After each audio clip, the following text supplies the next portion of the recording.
What's up, guys? Welcome to episode number 26, Take on New York Sports. Jimmy Veazey. Recording this on Wednesday, March 31st. The last day of March. Calendar turns to April tomorrow. And what is it? Last day without baseball. That's right. So, yeah. We have, obviously, Ava in studio again. As you can see, this one we are recording with video, so you'll be able to check us out on YouTube. Yeah, we're going to start with the Rangers today, and we'll finish up with the baseball, give our opening day outlook, and, we'll make some predictions on the awards, MVP, Rookie of the Year, Manager of the Year, and Cy Young for the AL and the NL. First things first, the Rangers. Big win, as Capo Caco would say. Yeah. Where do we begin? David Quinn and crew, they're out for, a week it was? And we won damn near every game. Coincidence? Chris Knobloch. Coincidence? We won with David Quinn, too. Okay. I had a conversation with someone about this.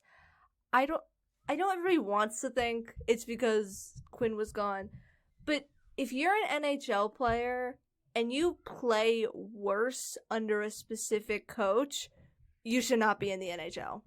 You have to be able to work under every coach. You have to be able to make it work. And I don't think Chris Knobloch did things that differently. Well, I mean, according to Sam and Joe, Quinn was in contact basically every day. He was making the, starting goaltending decisions and all that. Chris Knobloch really controlled was ice time.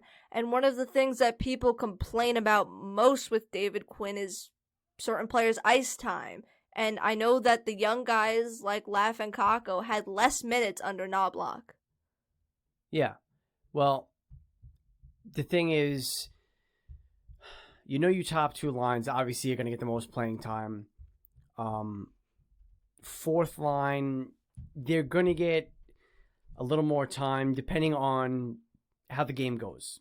You need that sort of burst of energy and, that's what the fourth line on any team really brings. They're there for their, physicality and, just kind of, change the landscape, how the game's going. And being that the Rangers played so well over that span, the fourth line really didn't see too much time, which I guess is a good thing. But the thing is, there's so many young kids, and it's just so hard to kind of balance, the minutes, and I get it. And now when Kravtsov comes up, that's going to be another potential, because you got to play him top 6 minutes, at least top 9. You can't put him on the fourth line. No, you can't. I know we got rid of Lemieux. Bye-bye. Right. To make space for Kravtsov. More or less, yeah. Which, that's pretty much the only explanation, besides the fact that he took really stupid penalties. And Lemieux was on the fourth line a lot, wasn't he? Or was he on the third line? No, he was fourth line. Line. So, who gets bumped down to the fourth line? Phil DiGiuseppe? Yeah, Phil DiGiuseppe. He basically filled right in. When Lemieux was gone. But that's the thing. When Kravtsov comes, DiGiuseppe, Gauthier, they're probably going to rotate out. I just play Gauthier. Gauthier deserves it. Every game he goes out there and you can tell he's working for it. He wants it. Phil DiGiuseppe was good early on, but I haven't really been impressed by him. No, and again, you're not going to get a ton from DiGiuseppe, but he does bring a certain energy. To me, he's like a more skilled version of, let's say, Greg McKegg. I miss him. You know, he was that That guy. was mean. He would skate 100% all the time, and you know, again, he wasn't skilled. No, Greg McKegg is a great fourth line player. Right, and he can skate. Right, that's exactly what you need from your fourth line, and that's Di Giuseppe. So he brings a bit of energy with some skill, but the potential for Gauthier, you see, you know, is he has a much higher upside. Yeah. Than Di Giuseppe, and it's no disrespect to Di Giuseppe. It's just the way it is, right? And this team now is, you know, we're 2 points behind the Flyers. I think we're like 4 points behind the Flyers now. Are we? I think so. I'll check. All right, but I'm pretty either sure way, we're right there. because they beat the Sabres. Well, who doesn't beat the Sabres? Whatever 6 wins they have. But, you know, and we're also now. Oh no, we're 2 points. Yeah, 2, and we're 6 behind Boston, I believe. Oh yay! But the problem is the Bruins have 3 games at hand because they got shut down for a little bit with the COVID, and you know. The Devils can't do us any favors. Right. The Islanders haven't done us favors. Well, the Islanders just lost Anders Lee. Yeah.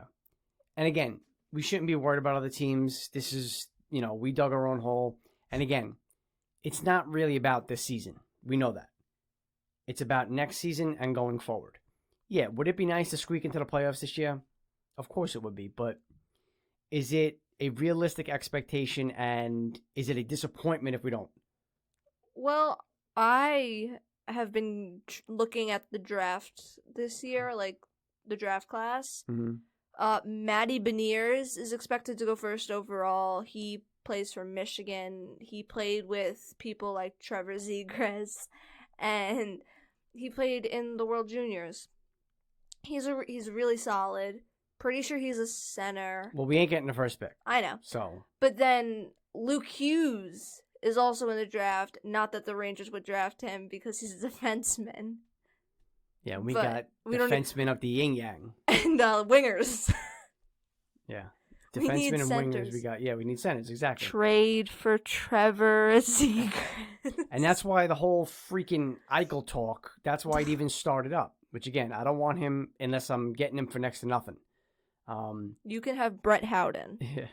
But, you know, I don't know. This team is, I don't know. Quinn is, you know, he's going to get next year, I believe. And after that, I don't know. Right. If we don't make significant progress next year. If Laugh only gets 4 minutes in 2 periods. Yeah, that was a joke. But if we don't make significant progress, you know, probably make the playoffs, I would say. He's got to go. And we got to kind of shake things up because... Bring back Torts. No, Torts ain't leaving. There was rumors that he was going to get fired. Yeah, well, there's always rumors he's going to get fired because he's yelling at somebody. But we got this goaltending situation to talk about now. I'm excited to talk about this. I mean... I don't have a goalie on. I have Kakko. Right there, baby. That's the only goaltender that you need to worry about. Keith Kincaid. Right. Who's going to be our backup next year. That's mean to Georgie. Listen, I love Georgie. I do. But Kincaid is... a good veteran backup. He's the epitome. That's the word I need. He's the epitome of the perfect backup. He's a veteran. He can come in and play a solid game for you. He can assign emojis to different players. Yes, the emoji master.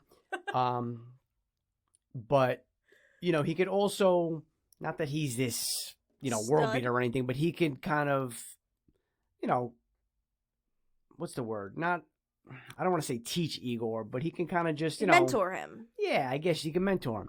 And Georgie being the same age as Igor, and I think that he thinks he's higher on the totem pole than he should be. I'm just listening. I'm talking. My opinion. But I think that his cap hit, and again, I know it's only like 2 point something million. It's not that bad, right? and Kincaid's 800,000 or whatever it is. Yeah, if we can get Keith Kincaid as a But backup you for gotta think, 800,000. with our buyout situation, paying Shattenkirk and Lundqvist and everybody all these millions of dollars, you know, if we could save here and there, we got to do it.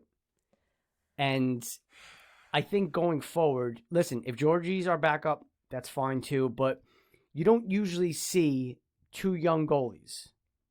That's fair. You know, I know in Washington, Samsonov and Vanacek. Vanacek, but right. Vanacek wasn't supposed to play. That wasn't the plan. It was supposed to be Samsonov and Lundqvist. Right. And can you see him? You can kind of see. Oh, you can see the bottom of the post. Yeah. You know, past my afro. But yeah. So it's you know, to me that's the perfect scenario: the veteran backup goalie and the young stud. Unlike what they got going on in Philadelphia. That was mean. Carter Hart. Poor Carter Hart. I feel Healthy bad for the guy. scratch. I feel bad for the guy, I really do. Whatever. Okay. Well, sticking with goaltending, something that has been more than apparent these past couple games, the defense, why do they play so much better in front of Georgie? Every game. Kincaid, for that matter. Yeah. And then they leave Igor out to dry. He stands on his head. I know. I made a tweet, and it was solid. I had said,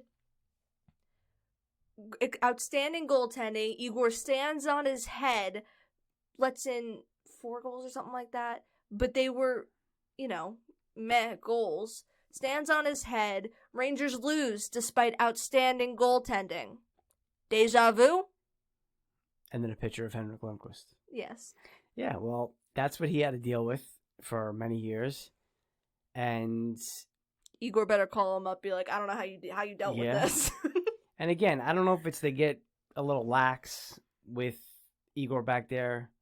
They but shouldn't. Just That's imagine bad. if they played defensively, you know, for Igor like they do for the other two.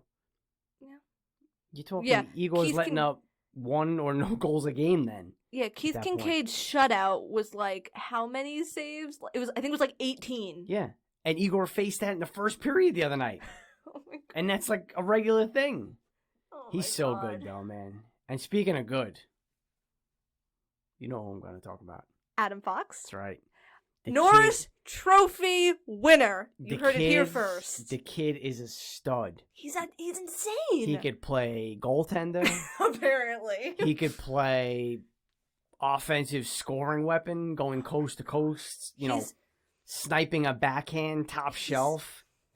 And he's such a beauty. It's insane. His passes are unreal. You know, they're like Panarin-like. I know a lot of you probably don't remember because 9 goals in a game, you kind of start to forget the first goal. But the first goal of the 9-0 game against Philly, I believe that was a great pass from Fox to Lemieux. Mm-hmm. Yes, it was. It was, right? Yep. Beautiful pass. Yeah, and then he does it all. He takes advantage. What does he have, 11 points in 4 games or something like that? It's insane. He's a complete defenseman. You know, defense first always. But if there's a little room, there's a little, you know, he'll take advantage of it, and he's got the skill. And he's got the biggest part of his game that impresses me the most is right here, his head. He's one of those players that are just so smart. He's a great he went to Harvard, didn't he? Yeah, he was one of those, him and Jimmy Vesey. One of those smarty pants, yeah. But he's just so hockey smart, and you know, yeah, the game is, you know, physical and everything like that, but the mental aspect of the game is huge. He has such a great mentality going into games. It's just, it's fun to watch. You know, it's a a right-handed Brian Leach. Is exactly what it is. Yeah. And I don't care that, you know, you're going to compare him to Leach this early in his career. That's what he looks like. You got to call it how it is. Exactly. It's great to have a defenseman who can score and doesn't punch our goalie. Or say messed up stuff. Yeah, trade deadline's coming up. We traded Lemieux for a 4th rounder to the Kings. I don't think anything else is gonna, you know, happen with us. D'Angelo, Howden, Johnson for Zegras. Well, Johnson's injured. I don't know if you could trade an injured person. I think you can. Like, they can't trade Jack Eichel right now? I don't think they can. They can't? I know in baseball you can't. I don't know how it works in hockey. I'll have to look into that. Yeah. I'll go to Jeff Gorton. I'll be like, yo, propose this trade. They're in. But again, I don't, I'm not trying to mortgage the future because there's nobody out there that's worth it unless Edmonton's going to give me Connor McDavid. Yo, Edmonton, you want to Connor McDavid for Brett Howden blockbuster trade? But anyway, yeah, so we'll see what happens over the next couple days for the trade deadline. But like I said, I think the Rangers are going to stand pat. Unless they have a chance to get Tony DeAngelo out of that organization. Right, that's the only thing I think, which... Probably not. Probably not. And again, that points to a buyout at the end of the season. Which it won't be that much, though. It won't be that much of a hit. We're not paying Hank that much. I think we're only paying him like $2 million next year or something like that. Maybe. I don't even think that much. I think it might be $1 million or something like that. And then it's basically just Shattenkirk, isn't it? Yeah, I think for one more year. Yeah, I think we only pay him 1 more year. We're finally done paying Dan Girardi. Yeah. Looks just awful as a Sabre. I mean, he looks Sabres great bench. behind the bench, just not the Sabres right, bench. Exactly. Come back, Dan. Let's give a little credit to the Islanders. Mad respect. I know I get a lot of people, giving me a little lip about... I got lip from Gabby. Yeah, Gabby, whatever. Hi, Gabby. But yeah, the Islanders, 2 points behind Washington. They lose their captain, out for the season. They've been on a little bit of a... Yeah, right. But overall, I mean, 2 points out of first place. They've been pretty consistent all year. Yeah, they're like, I saw like a stat where it was like on a chart and they were like going off the charts because they've been that good. Yeah, their goaltending's been good. Defense has always been good. Yeah, as much as I hate to admit it, it's awful that I have to say this, but their defense is amazing, which is where I'm going to segue a little bit, kind of shift it a little bit. Sorokin isn't better than Shesterkin. I'm sorry. No, because I posted a video about Shesterkin on my TikTok after he got back. Like, right before the game he got back. It was a little, like, fan cam or whatever. So, I posted it. Literally half the comments. Sorokin over Shesterkin. Sorokin's better. Sorokin also faces half the shots Igor faces in a game. Sorokin... Sometimes I feel like Igor faces more shots in the first period than Sorokin faces all game. Because their defense is just that good. That's what a good defense does for you. But listen. Yeah, and it's not Sorokin's fault. I'm sure. Right, exactly. I was just going to say that. It's not the kid's fault, but... I'm sure if he faced more shots, he would stop a good amount of them. But you can't say that Sorokin is this much better than Shesterkin when he faces half the shots. Let's let them play a couple years. And, I'm a little salty. Then you'll kind of be able to see and, go from there. And they're friends. Speaking of bromances, I saw something from the beginning of the season. I don't know how I missed it, with my favorite player being Jacob Trouba. But Miller said Trouba took him under his wing, which is perfect. And Kreider takes Laugh under his wing. We got a little... I love when vets stick with a rookie. Especially when they have, like, their specific rookie that they kind of, like, chill with. I don't know. I like it. You like that? You think that's cute? Leave me alone, okay? I like the friendships that come out of hockey, okay? Yeah, I like the wins that come out of hockey. I miss Hank and Zook. Trade Zook to Washington. Anywho, all right. Let's put a bow on hockey for now. Capo Caco. Okay. Okay. People aren't giving the kid enough credit. I know he's not scoring as much. I mean, he did score yesterday. But I know he's not scoring as much. But my goodness, can that kid handle the puck? He's so good with the puck. That's also a bit of a problem because he passes it too much and he doesn't shoot. The whole friggin' team, man. Yeah, how many times, Laugh is a big culprit. Bushnevich the other day, he's got They wait too long to shoot. opportunity and they try to Strome make does that it too. extra pass. Strome does it too. Right. And I know they're all, most of them are really, really good passers. I get it. But stop trying to make that extra pass. Get the shot on goal. Look for a rebound. Fluky things happen. Look at Ovechkin the other night. He's Just all the way on the side of the rockets. net and just throws the puck to the net and it goes in. It'll hit a skate. It'll take a funky bounce. Just you gotta get it to the net. Shoot the puck. Get it to the net. I am no professional hockey player, that's for sure. And so I'm never gonna know what it's like to be playing against freaking Alex Ovechkin and Zdeno Chara, who's like 17 feet tall. But you have to shoot the puck. You have to get pucks to the net. Not to sound like a typical NHL player in a post-game interview. Cliche. But you gotta get the pucks to the net. You gotta get pucks deep. You gotta keep it in their zone. And one thing I've been impressed with the Rangers with lately is that on the power plays lately, they've actually been keeping it in the offensive zone, which is something that was not happening. They're just not scoring because I passed it the entire 2 minutes. Does Igor The answer is probably yes. score a goal within 5 years? I say within 3. Okay. I said it, I think I tweeted it a couple months ago. I said Igor scores a goal within the next 3 seasons. All right. That's it. He's gonna get one, and it's gonna be in a game that no one expects. He's gonna just get the puck, and he's gonna just shoo, and it's gonna trickle into the net. And that will be the day that I cry. All right, shifting gears. Opening day tomorrow. Thank God. Baseball Finally. is back. There's some fans in the stands in basically all the ballparks, I think, now at this point. Yeah. We should go.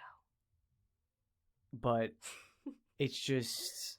I miss Yankee just, Stadium. I know we're going to get a big-ass rainstorm tonight into tomorrow, but should be clear by 1 o'clock, first pitch. If it's not, I mean, it wouldn't be opening day if there wasn't a chance of a rain delay. Or snow, like back in 96 with Andy Pettitte. But yeah, Mets contract talks, Lindor, he basically set opening day as the deadline for the contract extension. The Mets have reportedly offered him 10 years, $325 million. You do the math, that's $32.5 million a year. Oh my God. Then the reports are saying that he's looking for more of a 12-year, $400 million deal. Now, it would be stupid for the Mets to go any further than what they did. Okay? They offered him a fantastic deal. Yeah, of course. Tatis got 2 more years. I think at $20 million more than that. And you want to kind of keep setting the bar, for your fellow players and players after you. My thing is, he's not a free agent yet. He's a free agent at the end of the year. Why would the Mets try to, outbid themselves? Like rush it? I mean, I understand you want to get it done, but they're bidding against the Mets. The Mets are bidding against the Mets. That's it. Nobody else can... There's no competition. That's what I'm saying. There's no reason for them to say, 10 years, $325, not good enough? Okay, we'll give you $350. We'll give you $375. How about... It's pointless. Right, and again, you risk getting to the offseason and losing him. Because somebody blows him out of the water or whatever. The Mets stink, though. That's fine. Right. I mean, there's a ton of shortstops that are going to be free agents after this year anyway. Trevor Story, Carlos Correa, so whatever. But, I mean, you don't want to give up what the Mets, gave up just for a 1-year rental. But then again, who knows? The Mets win the World Series this year. It's worth it. They could let him walk, and it's no big deal. That's a very big if. Right. But, don't bid against yourself. There's no need for it. So I understand the position of the Mets, and I also understand the position of Lindor. You want to maximize your contract. He's going to get 1 big contract, and, you got to keep stepping the game up. Mm-hmm. So, let's do some predictions for the awards. We already gave our division winners and World Series picks, all that. Mine totally aren't being biased at all. Oh, for your awards? Yeah, I have a feeling a bunch of Yankees then. Except for one. Oh, God. It's working. All right, we'll start with. We'll go in order on MLB.com. AL MVP.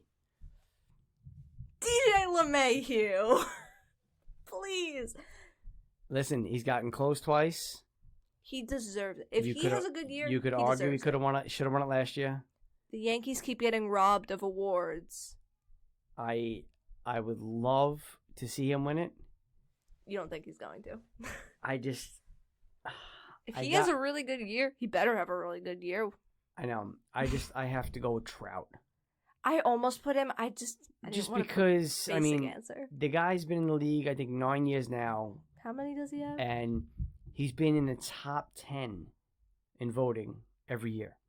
He has 3 MVPs, and he's been top 5, I think, in like 5 others. Oh my god.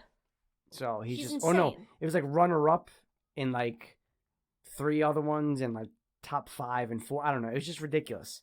But he's there That's a every year. beast.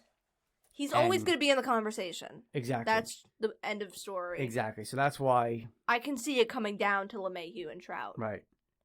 NL, I went with a basic answer. Oh, I was gonna stay with the AL. Oh, okay. Yeah, I'll go AL Cy Young. Garrett Cole. Please, Listen, just stop giving up home runs. I'm gonna go with Cole too. I think this is the year. Can you believe he has never won a Cy Young? That's bull. You know, it's just Second- crazy. Second, some may argue first. I say second. Best pitcher in I still the think. MLB. What was it, 3 seasons ago now? I guess technically, he should have beat out Verlander, his teammate at the time. But yeah, I think this is the year Cole gets the elusive Cy Young. Please give it to him. You know, Shane Bieber won it last year. He I think he might be up there. I don't think he's going to be. I think Cole's deepest competition, or most competition, is going to come up from the White Sox and Lucas The Giolito. White Sox are good. I think the White Sox are have a good year. Yeah, I think Giolito is going to be very good. But give me Cole if I'm a betting man. Mm-hmm. Staying in the AL, Rookie of the Year. Arozarena. Ugh, I don't like him, but Arozarena. I don't know. I'm hoping he was just a fluke. I mean, Just I a think we're playoff all hoping fluke. he was just a fluke, but I don't think he was. Just a ridiculously, obnoxiously good playoff fluke. I'm going to go with Jared Kelenic. What Some team people is say that? Kelenic, some people say Kelenic, but Met fans know who he is. Oh. He was involved in the Edwin Diaz, Robinson Cano trade to Seattle, and the kid, by all accounts, is going to be a superstar. So, I think the Mets will.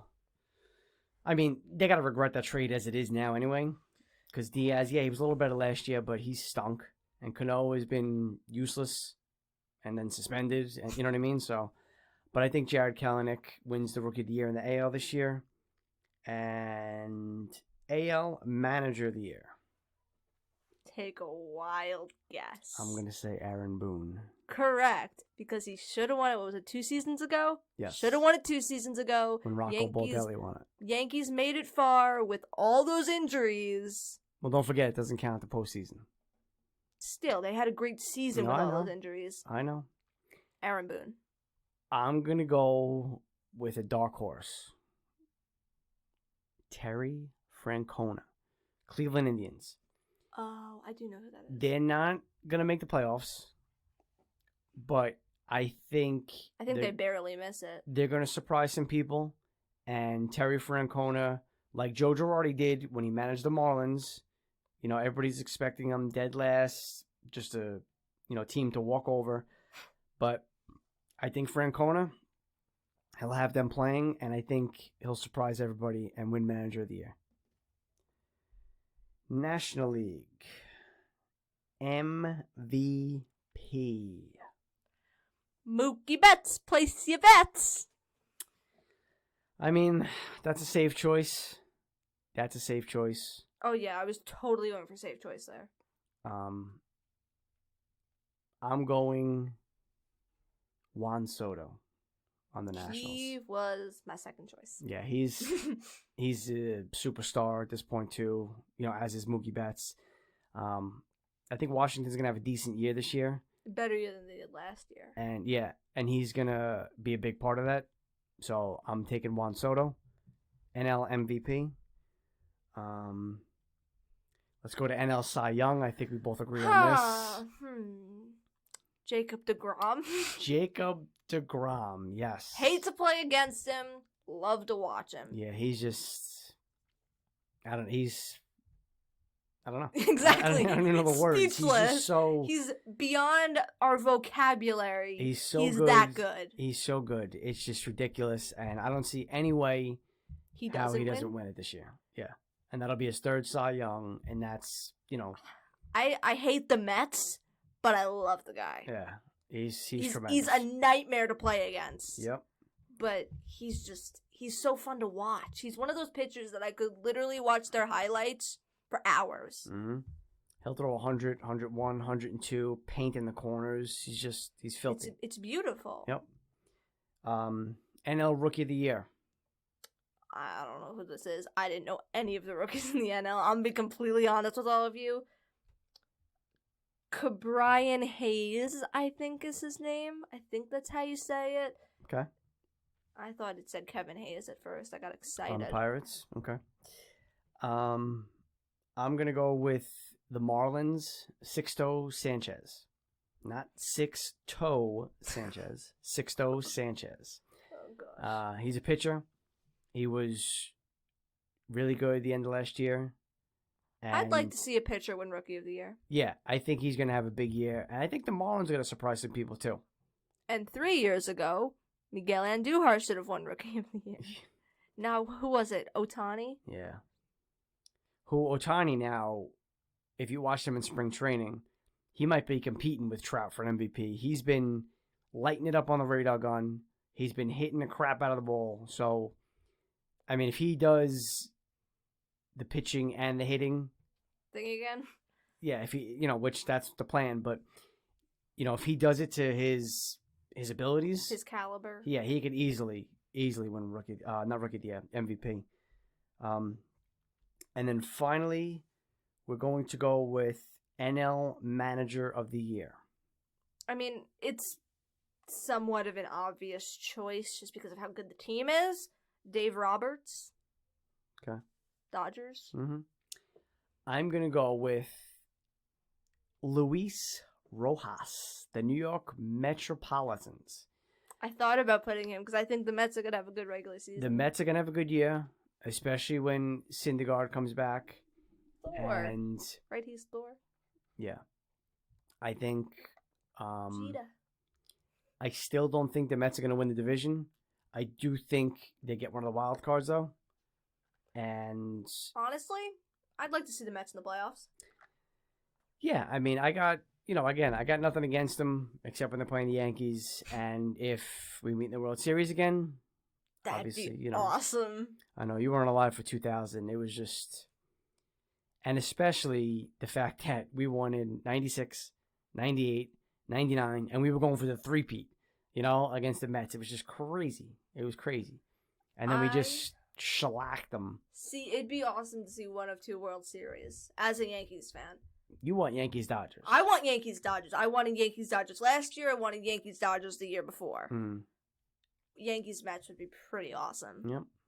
That would be awesome. Well, locally at least, yeah. Because people. That's my problem though. Like, I know the Subway Series is a big thing. They're not really rivals.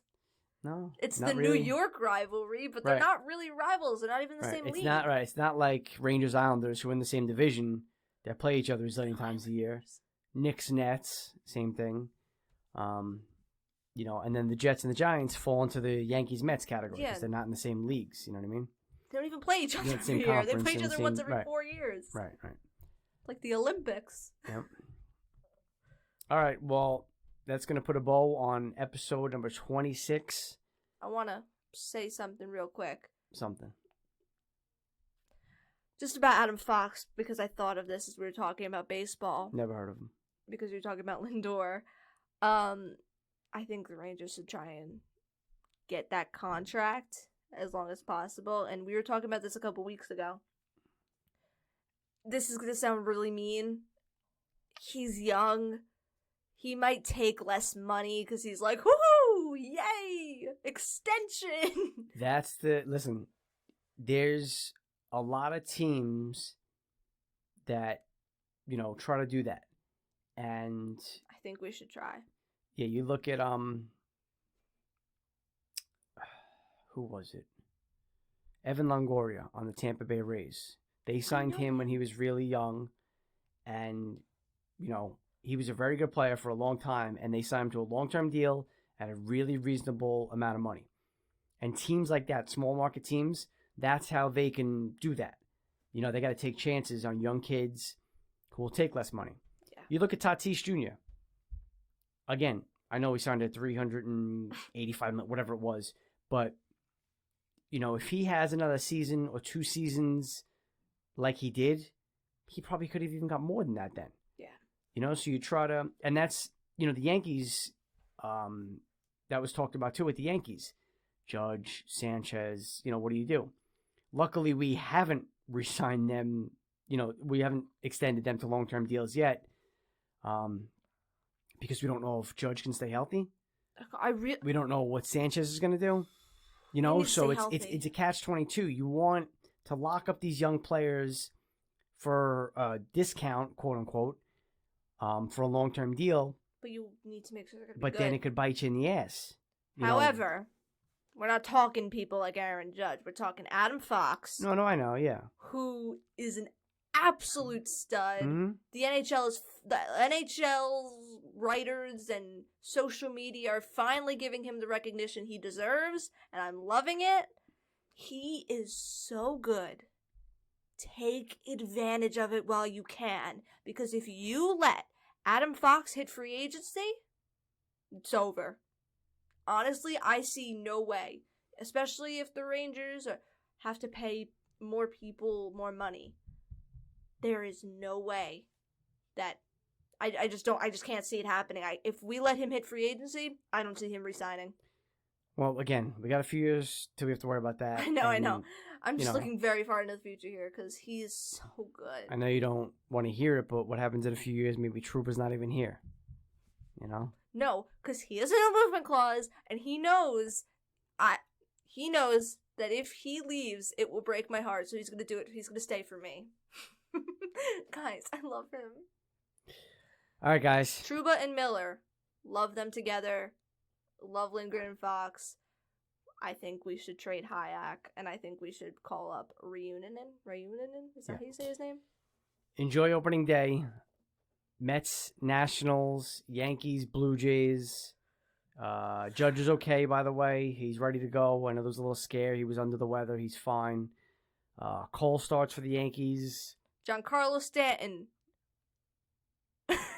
DeGrom for the Mets. And listen, good luck to everybody. Let's enjoy it. Let's have a nice, great baseball season in New York. Lots of wins, especially for the Yankees. Yes, especially for the Yankees, who need to beat out the Blue Jays, please. Thank you. We'll talk to you guys next episode, which will be 27. Until then, be well.